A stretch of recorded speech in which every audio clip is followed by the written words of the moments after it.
My name's Teresa Garcia, and I'm 89 years old, and I reside at the Christian Health Care Center in Linden.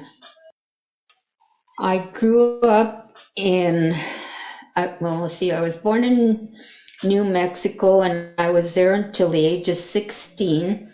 At 16, our family moved to San Bernardino, California. 2004 came to Washington State. I feel very fortunate that I have a very supportive and loving family. My son-in-law and I have a great relationship. We love talking a lot with each other. And of course, with my daughter, I'm just even closer, because she's my daughter, and she always calls morning and evening. And she comes in as much as they allow her to come, which has been only one day a week. My birthday was on May 30th, so I had a brother and sister-in-law from Missouri came out for my birthday, and a sister and niece from California. So we had a week with them, and it was wonderful. I was 27 when I got married. The last 3 years of his life, he was in a nursing home, and I would drive there every morning, every day for 3 years. And when he was gone, I remember that first week I was so exhausted. And then after that, it was like there was this void. I thought, what can I do? Like I didn't have anything to do because this was my job for 3 years. After my husband passed, that I started thinking more about myself. I lived with my daughter and son-in-law until this January when I got sick and had to come here. It was a little difficult, at the beginning.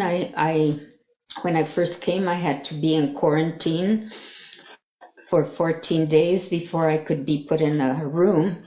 During those 14 days, I reflected a lot on a lot of things, and I kept thinking, okay, I don't need to be feeling sorry for myself or upset because I have to come here. It's part of aging, and not a lot of people get to reach this age, right? And I should feel blessed about it.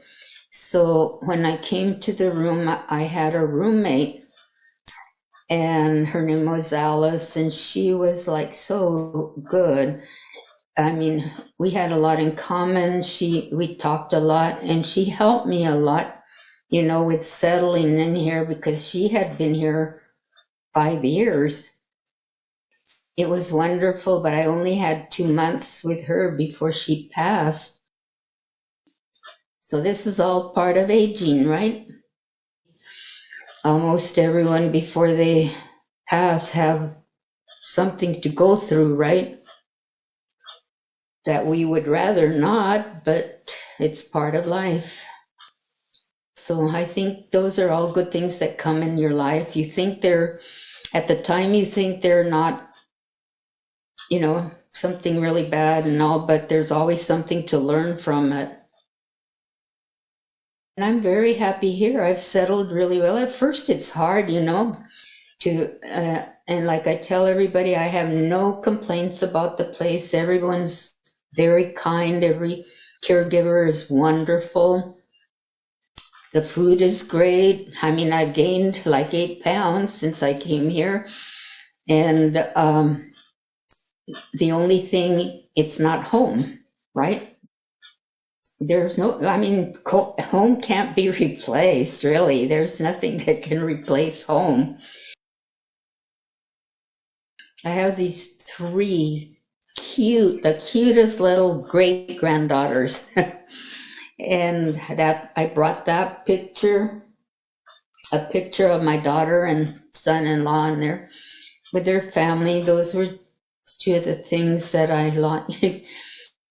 I have a picture of my mom over there, my wedding our wedding picture and a picture of my grandson. I have pictures of my daughter because I only had two daughters, and our youngest one passed away 20 years ago. So I have a picture of her, and of course, I have two grandchildren in Sweden that are the children of the younger daughter that passed away. We're in touch all the time through Zoom and messaging. And then the other things are just a couple of wraps that I put on my bed, that I like. One that my grandson that already passed away had given me, one of the Seahawks. He was a Seahawks fan, and he got me interested in that team. One of my favorite hymns is the one called What a Day That Will Be. There is coming a day when no heartaches shall come, no more clouds in the sky, no more tears to dim the eye. All is peace forevermore on that happy golden shore. What a day, glorious day that will be. Yeah, I like that one a lot. And every time I feel down or something, I just read it. I have it here, and the second verse is, there'll be no sorrow there, no more burdens to bear, no more sickness, no pain, no more parting over there, and forever I will be with the one who died for me. What a day, glorious day that will be.